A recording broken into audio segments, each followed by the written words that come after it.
Good afternoon. Welcome to the Rotary Club of Atlanta. Brad Alexander has our Pledge of Allegiance and Invocation this afternoon.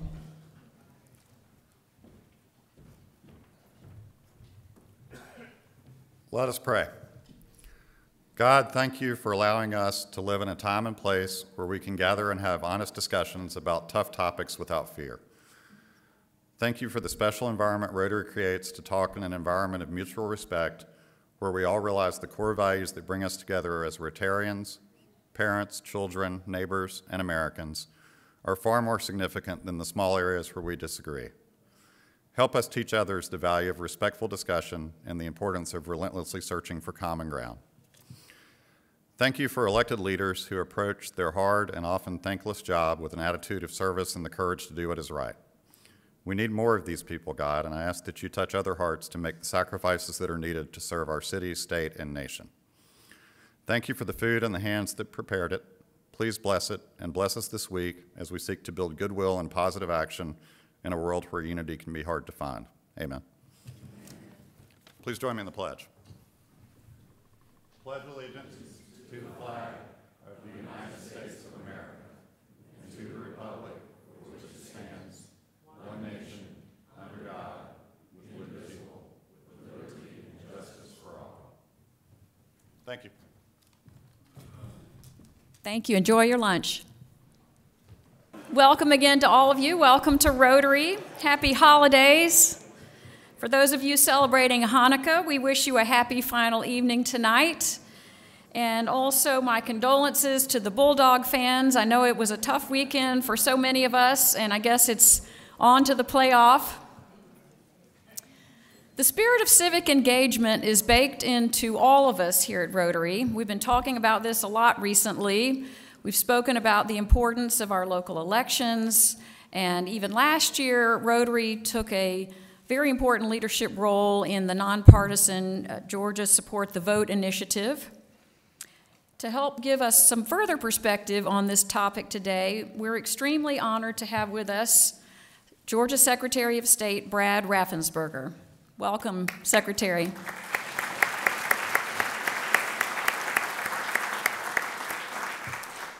In honor of the Secretary's visit today, we will go straight to our main program, and that will follow immediately after our introductions and announcements. So it's been nice to have a little extra time for lunch today. I also wanted to recognize fellow Rotarian Doug Shipman. Doug, where are you? There he is. Oh, there he is, Doug.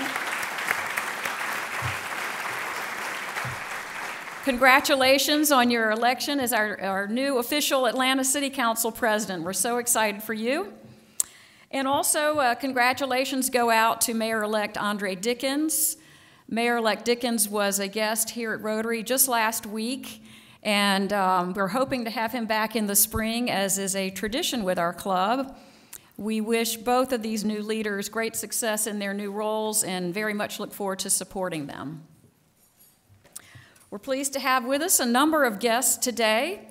If you could please stand when I call your name and remain standing so we can recognize you.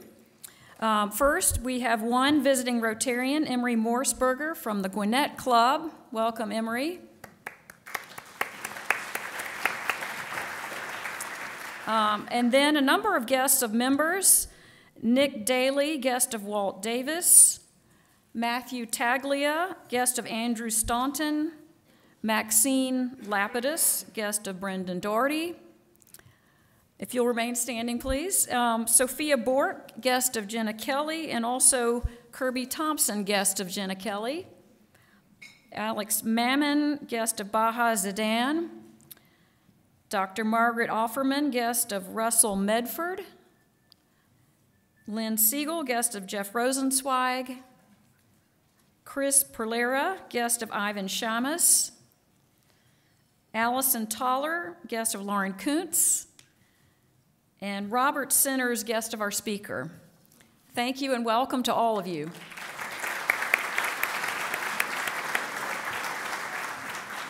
Also wanted to say a special welcome to members and guests from the media, our guests from the media. We appreciate your interest in our program today. I'd like to recognize all of our Rotarians with December birthdays. You'll see a slide with all of their names. If anyone has a December birthday, please stand. I have a lot of December folks. Happy birthday to all of you.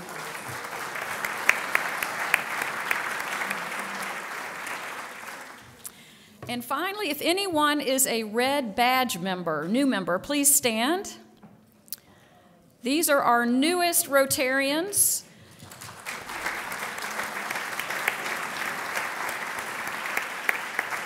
We welcome all of you, and if the rest of our fellow Rotarians can please make a point to meet and greet and welcome these new members as they're getting to know the rest of the club. We sure do appreciate that.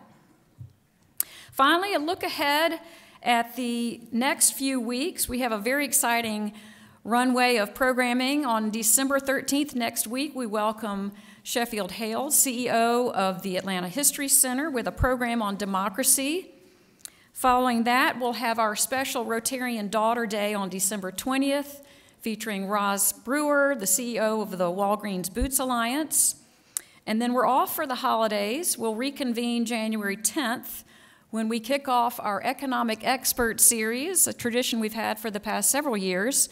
That will be hosted by and coordinated by Dennis Lockhart, and will feature as our kickoff Atlanta Federal Reserve CEO Raphael Bostic.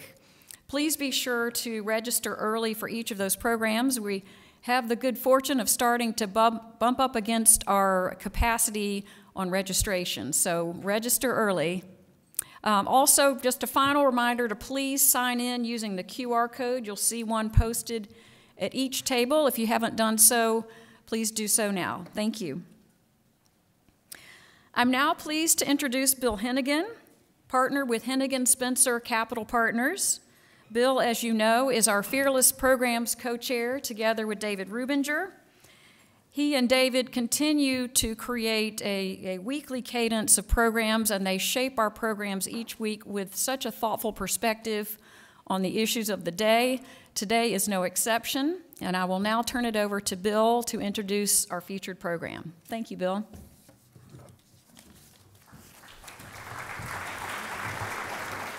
Thank you, Catherine. David Rubinger, did you get the names of all those red badges?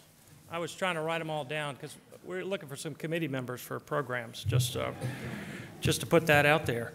Well, thank you for being here today, and it's been quite a year for our speaker. It's actually been quite 2 years for our speakers. We're delighted to have Secretary of State Raffensperger with us today to talk about what's making the turbulent Georgia elections tick. You know, one of our goals, as Catherine mentioned, is a civic and civil dialogue on a platform that is non-partisan. We want to make sure that we have more here than just media sound bites. No offense out there to the media. We want to be able to discuss issues that affect our businesses and affect ourselves. So that's the goal of the program committee. Secretary Raffensperger has been Secretary of State since 2019, and if you read a lot in the paper, you realize that you may think that elections are the only thing that he takes care of for the state of Georgia. Well, he's also in charge of corporate registrations, the state's more than 40 licensing boards, securities offered and sold in Georgia, and fundraising by charities in Georgia. And you have to add to that portfolio, he's responsible for the cemeteries in Georgia. Raise your hand if you knew that. I did not. That's brand new information for me. Thank you. So from 2015 to 19, Brad served 2 terms as a Georgia General Assembly representing District 50, and before that he was on the Johns Creek City Council. In the great Georgia tradition of citizen statesmen, the Secretary is also owner and operator of 2 small businesses in Georgia. One is Tendon Systems, a specialty contracting and engineering firm, and the second is a specialty steel manufacturing plant in Forsyth County. He even wrote a book, Integrity Counts, and I've asked him for this not to be on his book tour, but I encourage you to read it if you want to find out what the Secretary's been doing for the last 12 months. He earned a bachelor's degree in civil engineering from Western University and an MBA from our own Georgia State. He's also a licensed professional engineer in 30 states. And he's been married for 42 years to his nursery school sweetheart, Tricia. That's the best I could see. Mr. Secretary, thank you for your service. Delighted to have you. Come on up and the stage is yours.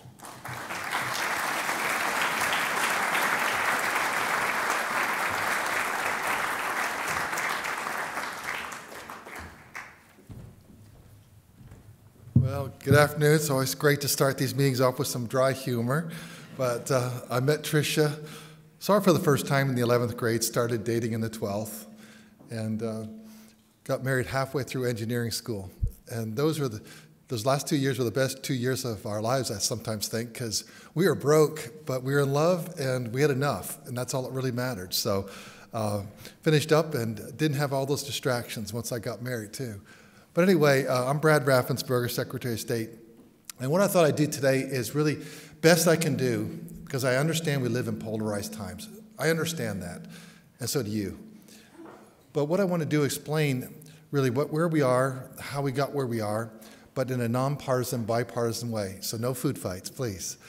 But I do love speaking before Rotarians, because if you look at Rotary nationwide, worldwide, you're optimistic, positive, and you're always looking for solutions. And what's really tremendous about what Rotary does, you accomplish what you set your goals for. Years ago, you said we want to defeat polio, and you really led that effort, and polio was defeated. And then there was a Rotarian up in Roswell, Georgia, that said we need to take on human sex trafficking. And now that effort has been led, by not just Rotary, but also the governor and obviously Marty Kemp. And that's tremendous. And that's really just not a Georgia problem. It's a nationwide problem. So I salute you for that. And I had a friend that was a roofer of all things, and he said, yeah, I'm getting involved with Rotary about clean water. I'm thinking roofing and water. But Rotary wanted to make sure you had clean water throughout the world. And so whatever Rotary sets their mind to fix things, they get it done.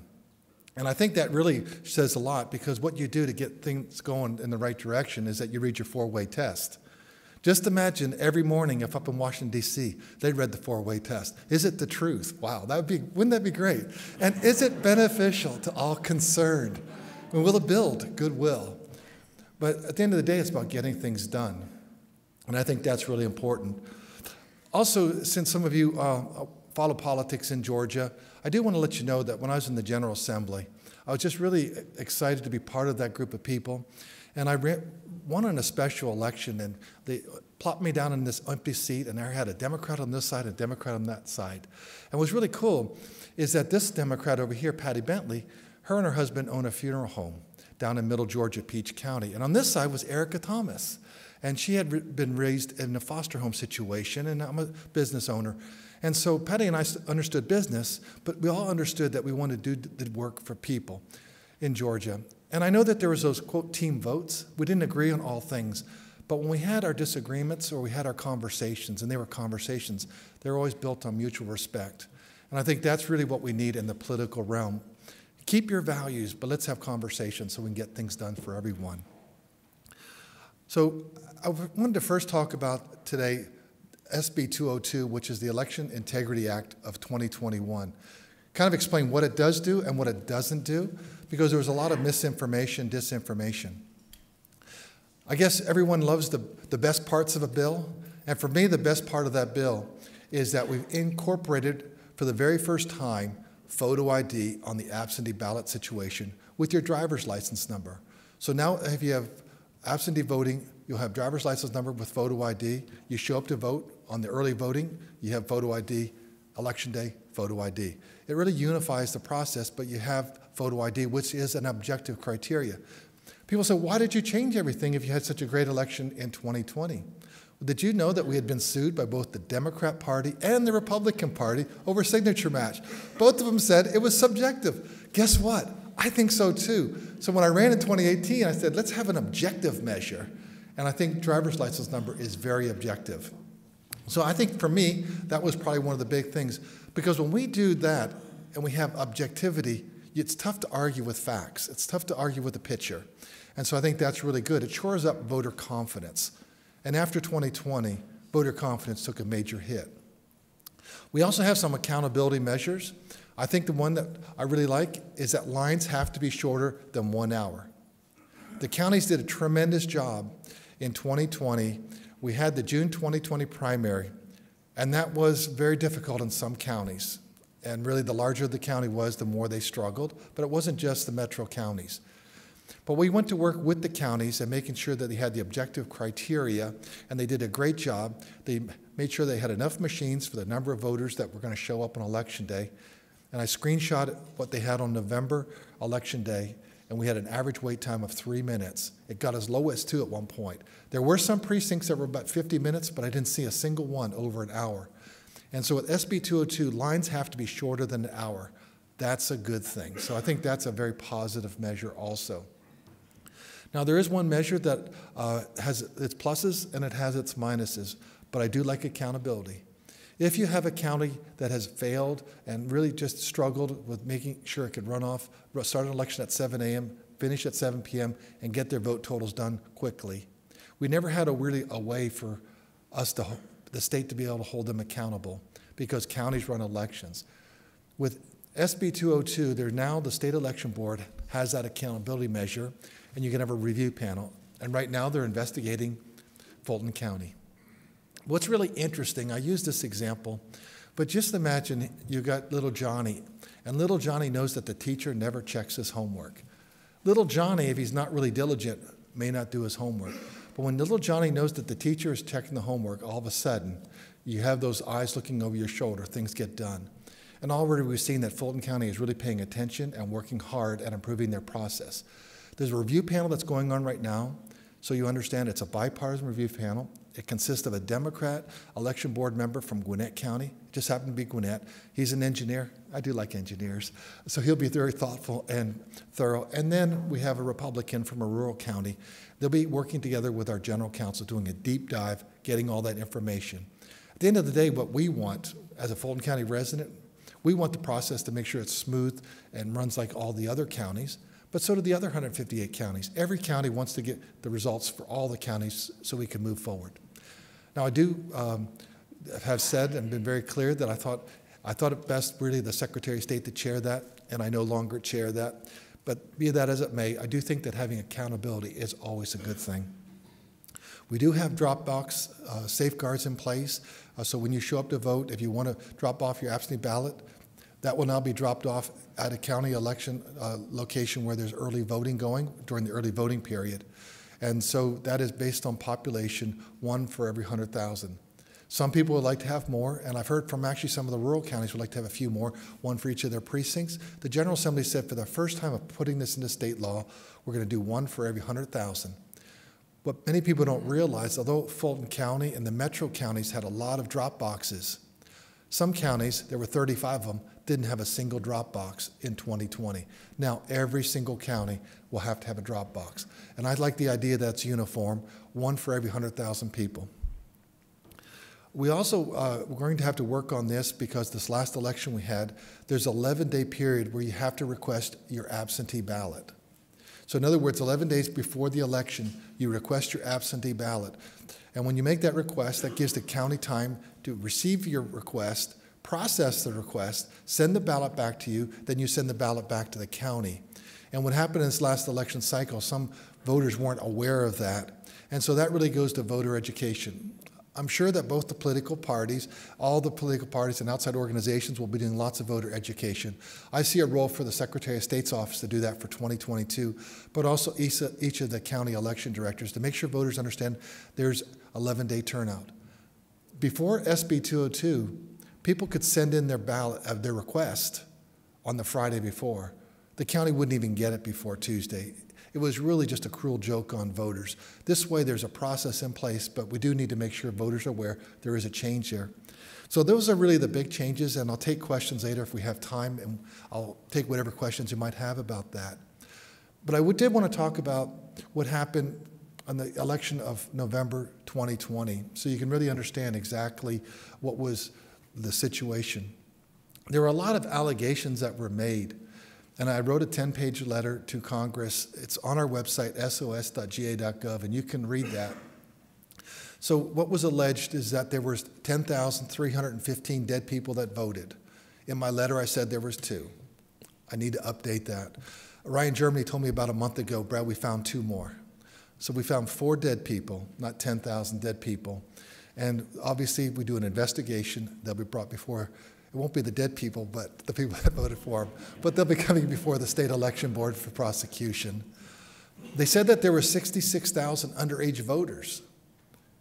There's actually 0. But what you have to understand in Georgia, and many people don't, because we're all over 18 years old here, but you can register to vote when you're 17 and a half. But we knew what their birth dates were, day, month, year. But that's not out there for everyone else. We don't put social security numbers out there. We don't put your private information out there. And that wasn't out there. But we could verify that there was actually 0 underage voting. They said that there was 2,400 non-registered voters. There was 0. They said there was about 2,500 felons that voted. We identified no more than 74, and there's ongoing investigations for the remainder of those. You add it all up, there was never enough to overturn the results of the election. President Trump came up short in the state of Georgia. We can talk about the State Farm Arena, and if you really look at what happened, it was very unfortunate. But Rudy Giuliani came and talked to a state Senate meeting, and what he in fact did was slice and diced a video and showed it out of sequence. If you watch the whole run of tape, and the GBI has, the FBI has, and so has WSB, and what they can verify is those are big ballot boxes for absentee ballots that weren't counted. They were empty in the morning. They were closed up, zip-tied, put underneath the tables. When they thought they were done at 10:30, then they pulled out these boxes and put those unscanned ballots underneath, zip-tied it, put it underneath. And then about 30 minutes later said, no. We caught them before they left, and Rick Barron said, no, we want you to continue counting till at least 1 or 2 o'clock because the other counties are doing that. So when they pulled them out, those are the ballots that they put in 20 minutes earlier. That's all it was. But Rudy Giuliani then said that they were stuffing ballots. They weren't, and they didn't double scan it. FBI, we called them. They came down. GBI came down. They also interviewed the poll workers, and we had the full run of tape, and that's all part of their, investigations. And that's actually part of the January 6th investigation that has verified that nothing happened towards that. Did Fulton County have some issues on mismanagement and disorganization? Yes. But we had a monitor there, and in his 350-page report, he says, what I saw was mismanagement, disorganization, but I saw no illegality and no ballot stuffing. And that's very important for people to understand. We also did a deep dive on the pristine ballots, and that then was heard by a judge, and then he rejected that lawsuit on the pristine ballots. So this room, I'll just assume that half the people here voted this way, half the people voted that way. So for the people that are on my side, the Republican side, I want to help give them 3 data points, but you can share this with everyone. When I do that, it really helps explain what happened in 2020. 28,000 Georgians skipped the presidential ballot. They didn't vote for anyone at the top of the ticket, but yet they voted down ballot. So they voted for the U.S. Senate, congressman, county commissioner, state rep, state senator, water and sewer board, county surveyor, but they voted down ballot, but they left the top blank. And Senator David Perdue got 20,000 more votes in Metro Atlanta and Athens than President Trump did. And in the Republican congressional areas, they actually received 33,000 more votes than President Trump. And I think when you look at those 3 data points, that really tells you what happened in the election. Because all the other information I shared, those other data points, people then can debate, oh, it wasn't, 74 felons, what was it, 73, 72? Well, it doesn't matter when 28,000 Georgians show up to vote and they skip the presidential ballot. So that's really what happened in 2020. But our job is to make sure we have honest and fair elections in Georgia, and that's what I'm committed to do. I think that we have the appropriate guardrails. On this side is accessibility, and on this side is making sure we have the appropriate safeguards, accessibility and safeguards. And I understand there's a tension there, and some people would like to have more of this, and some people would like to have more of that. But we have these guardrails in place, and our job is to make sure we walk the line of integrity and make sure we have fair and honest elections. But I also want to give a shout out, if we have any poll workers here, awesome.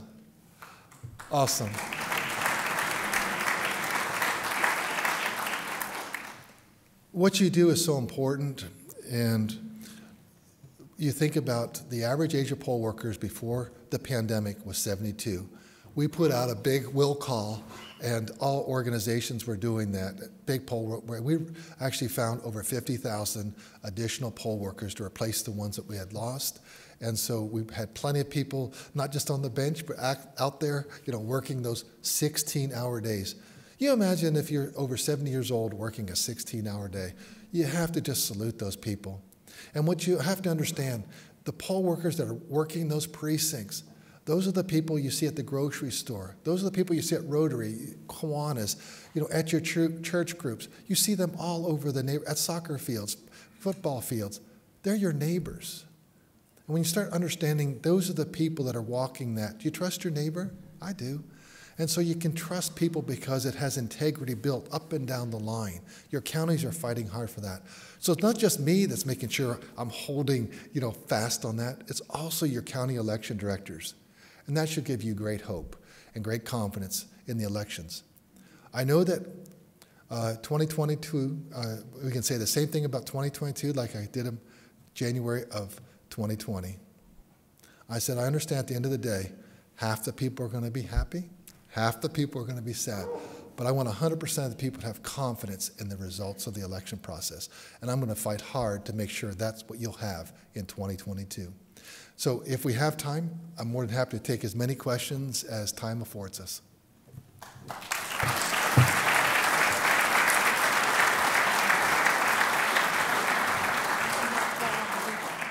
right, we do have time for questions. Who'd like to start us off? I guess RK is not here, so I will. But I'm an educator, and there's educators. I'm at Emory, but there's people from Georgia State, Georgia Tech, et cetera.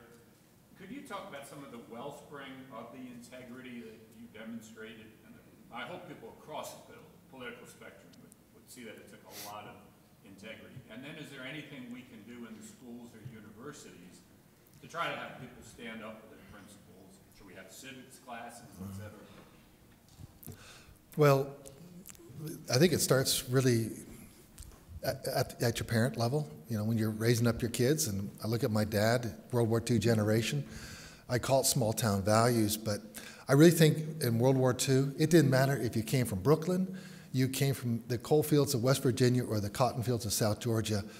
I think that we had those unifying values, and it's really character, integrity, common decency.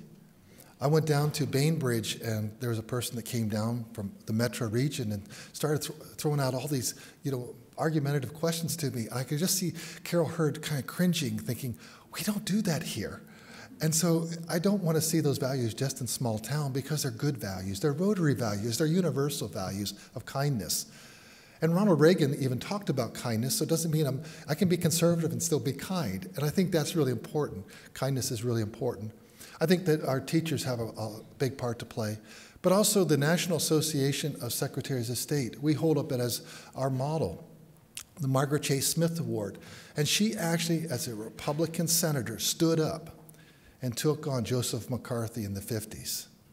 And she talked about the 4 horsemen of calumny. I hope I said that word right. It's a big word. Lawyers can say that. Engineers can't. But she took it on, and that was kind of when his bubble got burst. And within 4 years, he was virtually gone out of the Senate. And so that's the kind of people we need to esteem, people that actually stand up and do the right thing. And wherever we can use them as role models, I think that's really good. And we have modern-day role models. And so we find those from all different walks of life, all different demographic groups, and all the 4 corners of this earth. My wife is a photographer. We travel all over the country. And I just love our country. It's beautiful land, but we have great people. Doesn't matter where they are. And so I think that's what we need to never forget about that. Okay. Secretary, first of all, thank you for being here today, and thank you for what you and your family went through. I know it was incredibly difficult standing up for what you thought was right. And it didn't go unnoticed. But one of the questions I have, and you mentioned the accountability measure, is that in reading that, it seems somewhat vague and open to interpretation as to what makes someone doing right by the election. And I think there's a lot of concern about whether or not, depending on who's sitting in the governor's office at that time, could say about a local election and whether or not they're satisfied with the results of that. So can you talk about how accountability is actually measured in hard terms and what that would look like for someone overtaking an election? Well, number one, the General Assembly writes bills, and that's the law.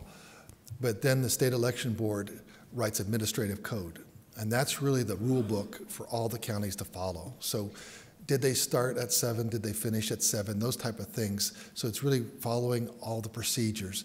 And that's what gets counties, I guess you could say, in trouble. And then an investigation starts as it relates to counties.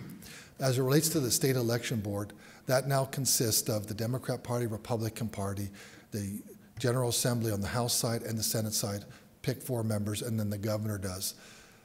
And right now there's not a chair, there's an acting chair of that. So there's 4 members. But we'll always have, a voice of one party heard no matter how it swings one way or the other. But that law does not give the authority of the State Election Board to overturn any results. It's really backward looking at what happened in the last election. It's not coming in and then undermining the results. The people's voice is the people's voice. Okay, question over here. Hi there, Andrew Staunton. I'm the British Consul General. I'd just like to add my thanks to the role of politicians. I'm a career diplomat, but people who stand for elected office and provide a service to the communities, I think it's a wonderful thing to do. Obviously, November 22, there'll be a couple of very important elections, the governor's election, but also for the second Senate seat or the junior Senate seat. How do you, through your office, avoid what happened in 2020, and what do you think the most challenging aspects that you'll face will be in that period when both at the national level and the state level there'll be a lot of money spent here trying to win 2 very pivotal contests? Thank you. Well, as soon as COVID hit, our world got changed. Our big lift, we thought, for 2020 was having the new verifiable paper ballot.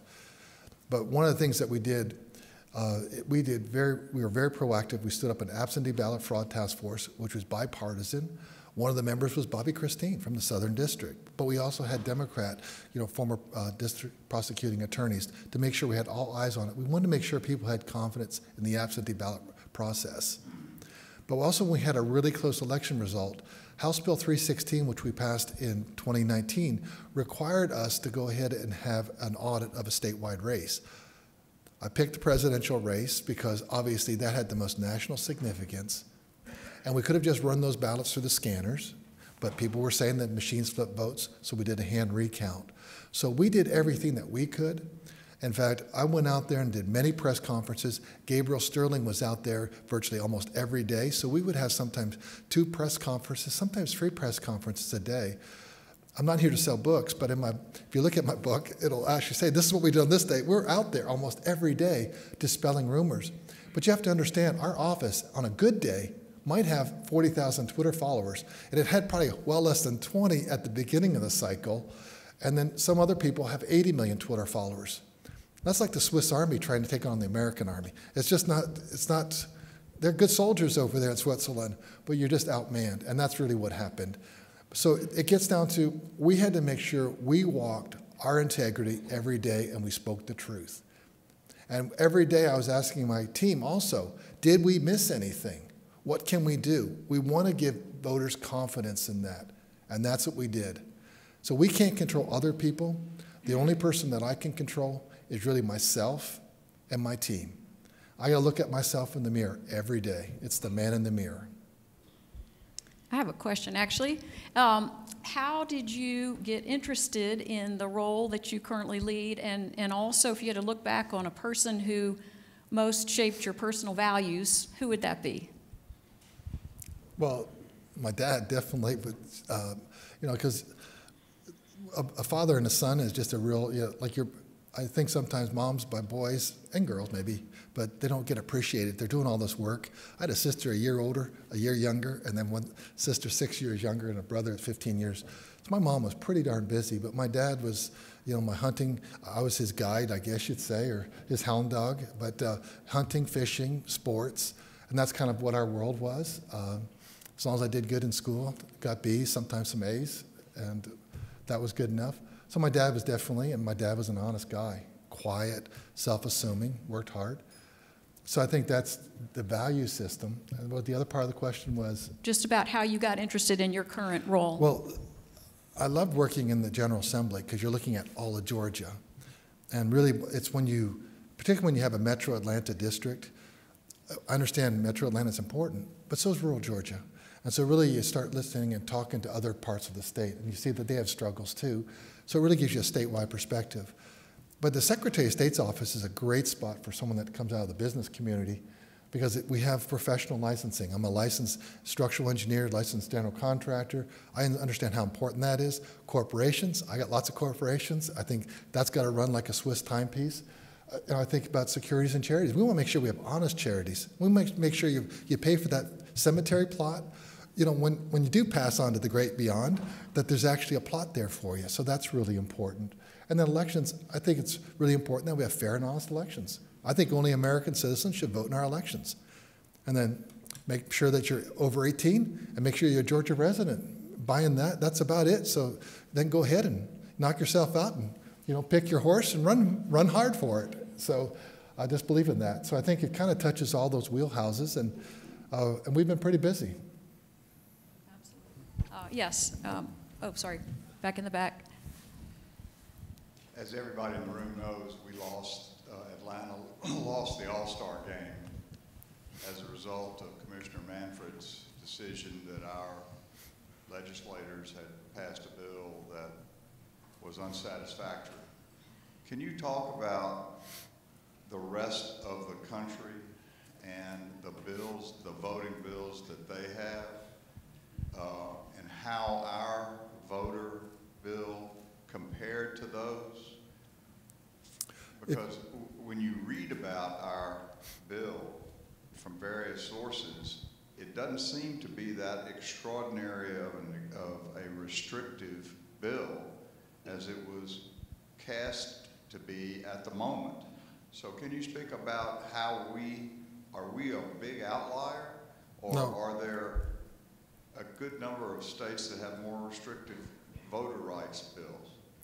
We've had no excuse absentee voting since 2005, signed into law by Governor Sonny Perdue, supported by the Georgia GOP chairman, David Schaefer, when he's a state senator, and David Ralston, when he was a state representative.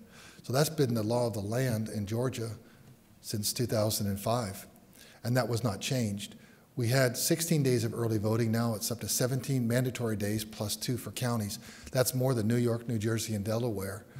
Also, years ago, now been about 5-6 years ago, Secretary of State Brian Kemp, he went ahead and he did automated voter registration with Department of Driver Services.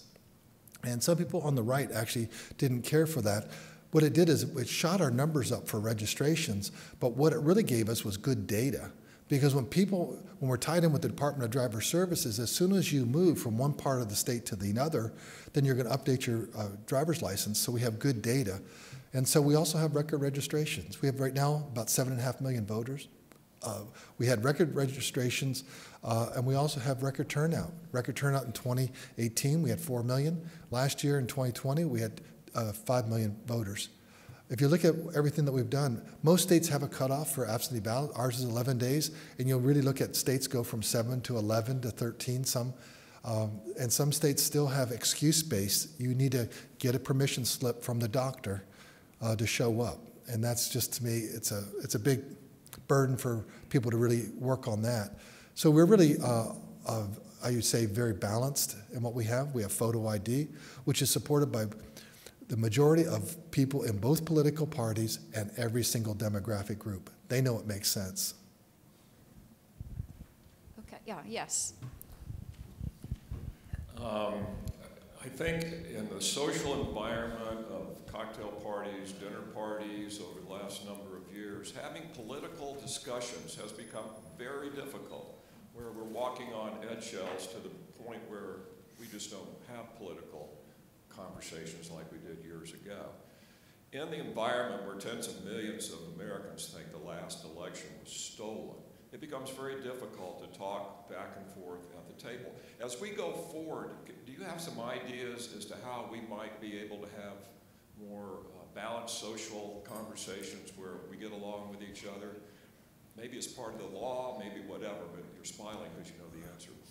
Well, I think speak in your Rotary voice, not your contractor voice, because I've been in many construction trailers, and so I know lots of language, and I think out there when you're talking to folks, I think being calm and let everyone be heard, because we all have different ideas.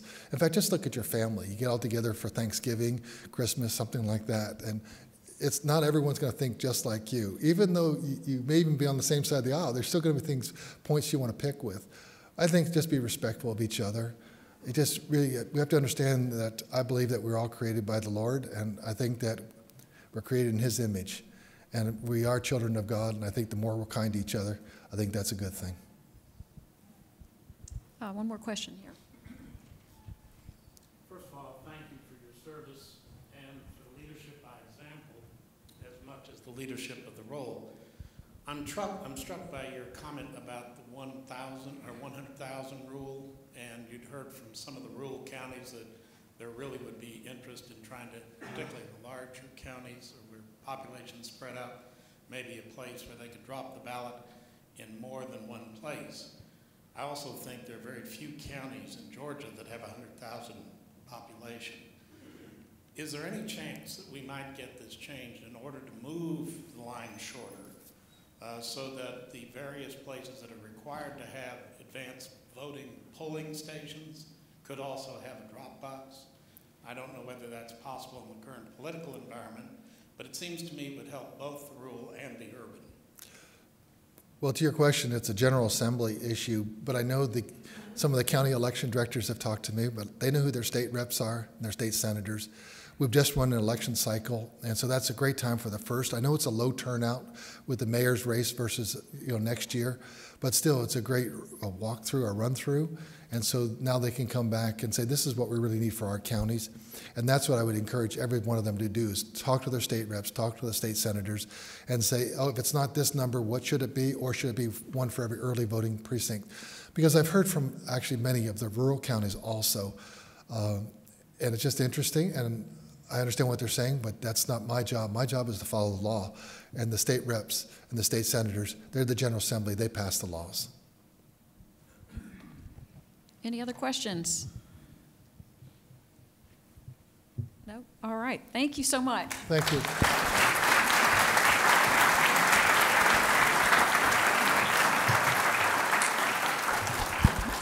Fascinating insights. Thank you so much, Secretary Raffensperger. Thank you for your integrity and for your service to our state. This has just been a fascinating conversation today. We truly appreciate your coming to be with us. Please join us next week. As I said, we have CEO Sheffield Hale from the Atlanta History Center. Hope you all have a wonderful week. Thank you.